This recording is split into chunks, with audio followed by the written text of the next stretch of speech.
Hello दोस्तों, राम राम।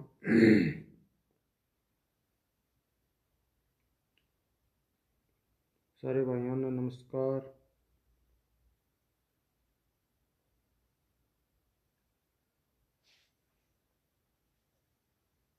आज video पहली बार बना रहे हैं।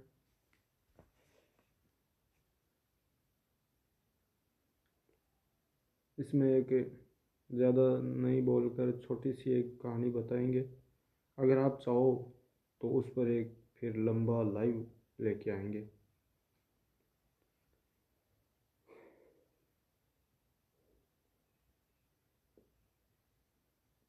हमारे राजस्थान में लोग देवी देवताओं का भी बहुत बोलबाला है और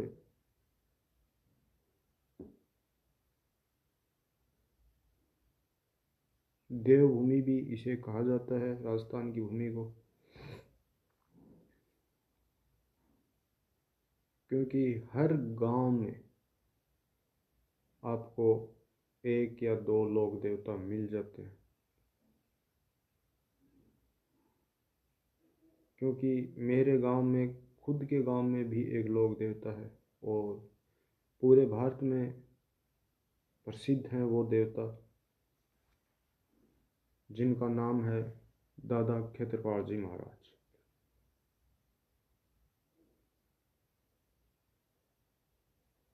कोई उसे क्षेत्रपाल जी कह देता है, कोई उसे क्षेत्रपाल जी कह देता है, कोई उसे भूमिया जी कह देता है। देव एक है, नाम अनेक है। श्री कृष्ण जी कहते हैं कि मैं एक ही हूँ, मेरे नाम अनेक है। कोई मुझे गोपाल कह देगा, कोई कन्हैया कह देगा, कोई किशन कह देगा, कोई नंद बाबा का लाला कह देगा। उसी प्रकार देव एक है, नाम अनेक है।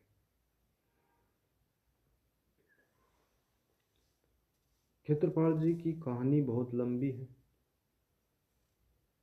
आप लोग चाहो तो उन पर मैं एक वीडियो बना दूंगा ऑन लाइव, पूरी हिस्ट्री बता दूंगा। उसी प्रकार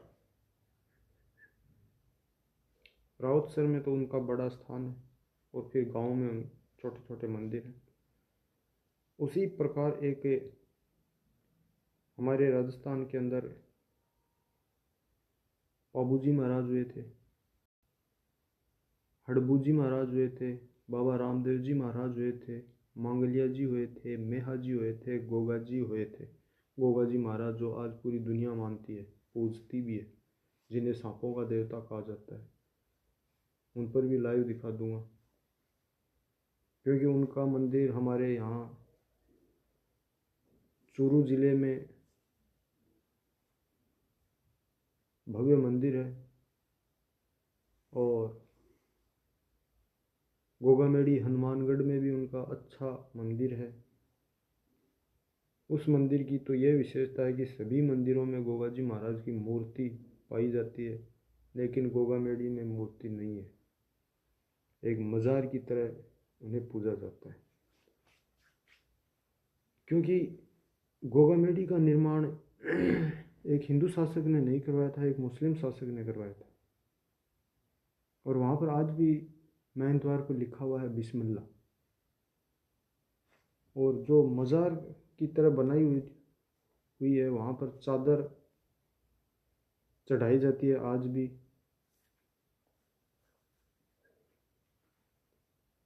पाबूजी महाराज, सभी ये जानते हैं कि उनके पिता का नाम धंधल जी था, धंधल जी राठौड़ था। माता का नाम कमला दे था, लेकिन हकीकत ये नहीं है, उनकी माता का नाम कमला दे नहीं था।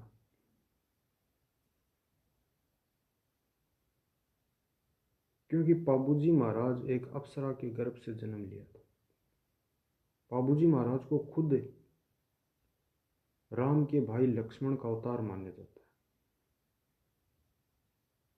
क्योंकि रेगिस्तान का जहाज ऊंट को माना जाता है, उस ऊंट रेगिस्तान के जहाज को राजस्थान में लाने का श्रेय पाबूजी महाराज को ही जाता है। बाबूजी महाराज ने अपनी शक्ति से ऊँट के 5 पैर हुआ करते थे, अभी वर्तमान में 4 ही हैं। तो वो 5वां पैर बाबूजी महाराज ने ही गायब किया था। उन पर मैं लाइव बना दूंगा। हर गांव में एक एक मंदिर मिल जाएगा।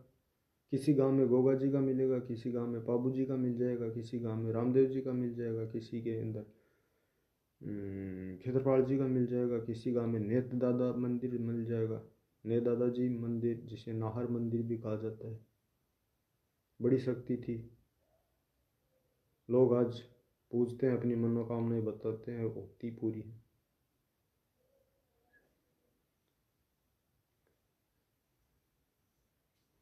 वीडियो बनाने का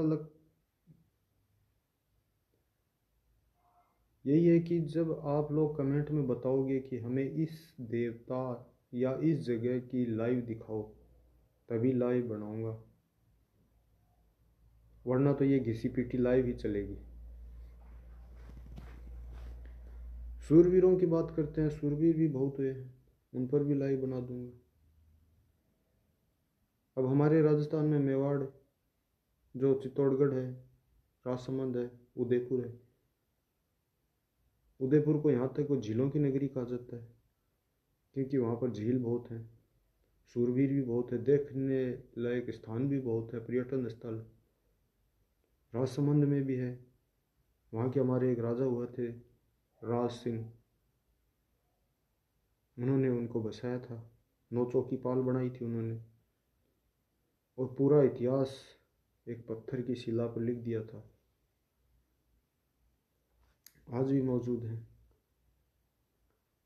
सीकर में डूंगर जी जौहर जी थे, जो धनवानों को लूटते थे, गरीबों में धन बांटते थे, उन्हें भी आज पूजा जाता है।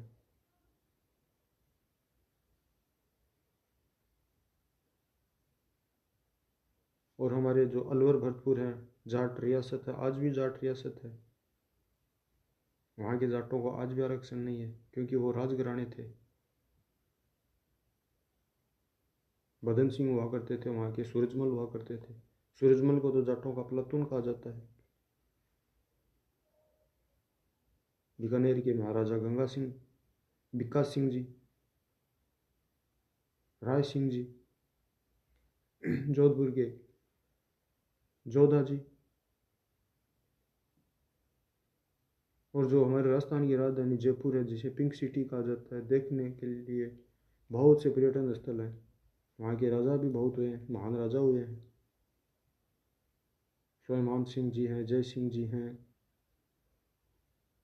वो अपने कार्यकाल में जो तोपें इस्तेमाल में करते थे, वो आज भी हैं वहाँ पर।